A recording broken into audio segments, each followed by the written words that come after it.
Hi guys, so today's video is going to be a list of some book recommendations for if you are trying to get into reading. Before I give my recommendations, if any of you have some recommendations that you think are great for getting into reading, definitely let us know what those are. Definitely let us know too the genre and the age range. That way, if anybody is looking for a very specific thing, hopefully they can find it in your suggestions. I did a video recently talking about some habits to try and implement or some things you can try to do to help you get into reading. But if you are looking for some specific books and you are wondering from various different genres, things that you think sound interesting or that are going to help you get back into reading, that is what this list is for. A lot of these books are very different from one another. This list is very varied, and I'm going to start with a book that I think is very tragic, very sad, but very emotionally gripping. It's told in a very interesting way. It's a standalone, so there's only one. That would be The Book Thief by Markus Zusak. This story follows primarily a little girl during World War II and is told through the perspective of death, which sounds very ominous, but death's voice throughout the narration is very unique and interesting, and it seems more observant and interested in the life part of living and not just the death part, which is what it is, the embodiment of death. So it has its own voice. It feels like a person in a lot of ways, but the events throughout the book, they're tragic, they're sad, and you're seeing this little girl who is so innocent and sweet, and she's just a child within such a dark part of our history. If you're a fan of really sad stories, if you're a fan of historical fiction, and if you're a fan of stories being told in a really unique way, I think this one would be absolutely perfect for you. Going in a completely different direction, I don't think I could have had two books be more unalike on this list, but the next one would be actually a manga series, and that would be FULLMETAL Alchemist. In my video that I did about ways to get back into reading, I talked about how it's often very helpful to read something that has a good adaptation, because then you can choose to read the story first and then watch the show or the movie, whatever the case may be, or you can do it in the opposite order. And whichever you feel like would be good, there is a fantastic adaptation for this. FULLMETAL Alchemist Brotherhood follows the manga almost exactly. The voice acting I loved. The way that it's animated is great. The humor is great, but there's also so many sad moments throughout that series. The main setup for the story is we follow these two brothers in a fantastical world where alchemy is a big part of the military, it's a big part of life, and these two young brothers break the one rule of alchemy. They try to use it to bring back their dead mother, and things go terribly wrong. One character loses an arm and a leg, the other loses his entire body, and his soul is attached to a suit of armor. These two young brothers are now trying to get their original bodies back, and while this is the main setup for the story, there is so much more to the story. There's even more than just these two brothers. You see so many trials, not just with them, but with the other characters. The other characters are so great. The antagonists throughout the story are phenomenal. Sometimes you find yourself caring about them too. It's fantastic. I can't recommend that one enough. Next up, we have a science fiction recommendation, and that would be the Red Rising trilogy by Pierce Brown. If you look into it, you will see that there is a continuation of this trilogy now, but originally it was 3 books, and the story is complete in those first 3 books. And all of them are not too long. I think the length is really appealing if you're trying to look for a good story that's got a lot to it without being tremendously long. The setup for Red Rising is that we are introduced to a futuristic society where all of mankind is broken up by colors, and some colors are oppressed and others are in power. The most powerful ones would be the golds, and one of the lesser ones would be the reds. Our main character is a red, and he has the opportunity to infiltrate the golds and try to break the color system down. While the possibilities feel endless in where you can explore this, I do think that Pierce Brown did a good job in that first trilogy of keeping it contained right from the start, making you care about your main character. The first 55 pages or so of that first book, while it takes a sec to get used to all this futuristic stuff and the science fiction side of things,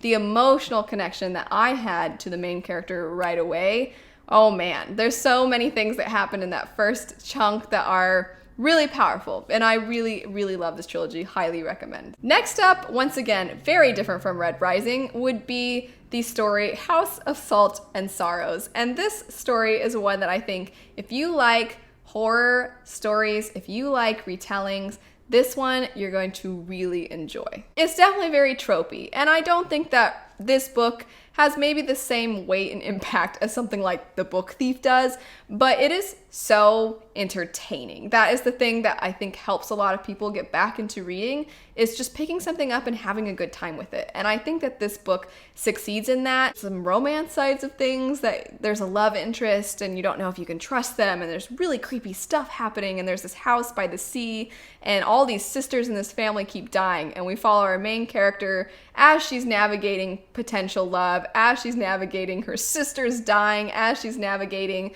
all these really scary things happening in her house.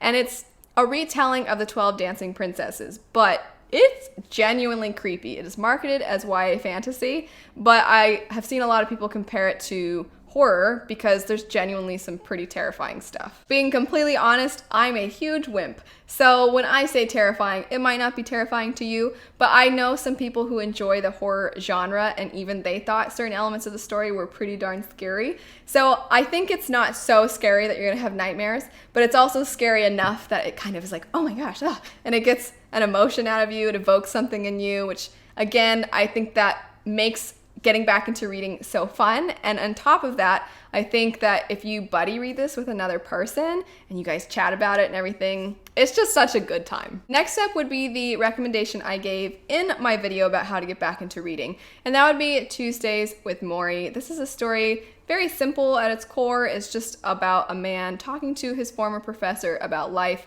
and this professor of his is older and he is starting to pass away. He is starting to die, and so it's very sad, but at the same time there's a lot of hope, and it talks a lot about the somewhat trivial things in life and how sometimes those things have so much meaning, and it talks about different things in life like love and money and jobs and things like that. And it's just one of those stories that you can read again and again. It's very short, but each time you'll probably get something completely different out of it. Next up we have SCYTHE by Neal Shusterman. This is a dystopian story that follows our world, but in the future, where people made some pretty bizarre decisions. Essentially, we have conquered death. The only threat to mankind is overpopulation, and the way that everybody has decided to fix this problem is to have there be a group of people that go around and kill people to prevent overpopulation from happening. These people are known as scythes, and they're the only group of people that are outside